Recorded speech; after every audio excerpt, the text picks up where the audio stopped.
All right, what up, everybody? So today I got a lot to say, so I'm gonna try to do it without wasting any breath. Today we talk about aspirations being aspirations. I talked about this before, but if you look at the word, it has two meanings. It means to breathe, and it also means to follow your dreams. And that's why you're here. You have dreams and desires and things you're supposed to be doing.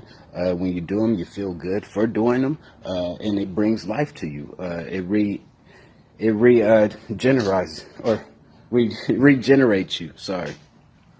And so that's what your cells are supposed to do. If you look at your cells and you Google this, like I told you to before, did my cells regenerate themselves? You will see that they do.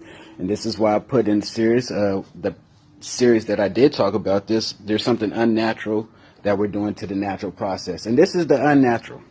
We worry about things we don't need to worry about. It's an illusion. We shouldn't pay. So that's what we're talking about today.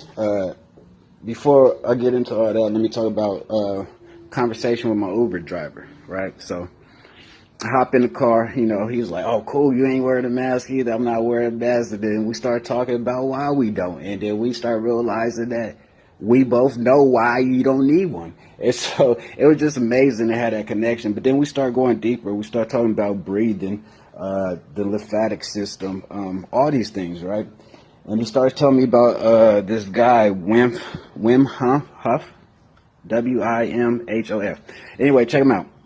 But he does this cold breathing, and it's something I was familiar with before, thanks to Dr. Will Rogers. But they say you should take cold showers because when you're able to breathe and control your breath in a cold water situation, it's really controlling your spiritual breath.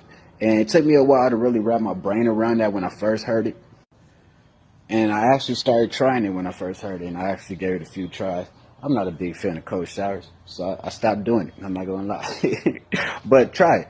And you do have to learn how to control your breathing. But when you take it further, when we talk about the illusions and the things that aren't real and the worries that we have that we don't need, but we put on ourselves, the pressure we allow other people to put on us, the fact that people have expectations, the fact that you feel you need to meet these expectations is foolish. There is not going to be another you. There will never be another you. And there's no way that anybody could tell you how to do you. And that's foolish that we sit there and we allow people to do it, but we do.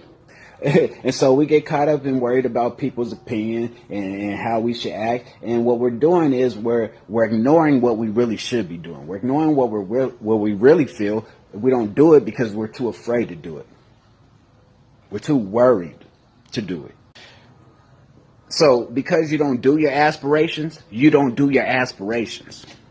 Because see, when I'm in a state of anxiety, I'm not breathing. My breaths aren't controlled.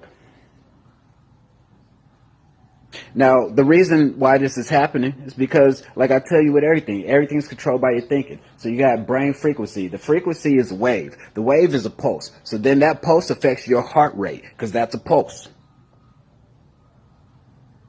So now your heart's not pumping the blood the way it's supposed to because your brain's in a state of anxiety. Your brain is in a state of not being at ease. And we do this so many times throughout the day, we don't even realize we're not breathing. Stop right now and take some deep breaths. You're going to realize, I was not breathing properly. So we might have been taking air in and air out, but we're doing it in a state that's compressing our chest, putting pressure on our chest. So you're putting pressure on your chest. You have this constriction. You're smothering the air, the life out of yourself. Because you don't trust the treasure in your chest. You can't get your trust fund because you don't trust your treasure. Your aspirations are your heart desires. Your heart's in your chest. So because you don't trust that, because you're too worried about everybody else's expectations, you can't breathe. Your heart can't pump the way it's supposed to, and you get sick. It literally sucks the life out of you. Now, the thing is, I called yesterday disease a placebo effect, meaning it's not real. You make it real.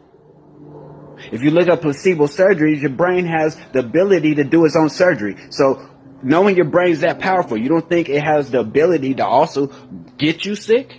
If it can heal itself, you don't think it could take itself apart? So all they had to do was teach you some stuff that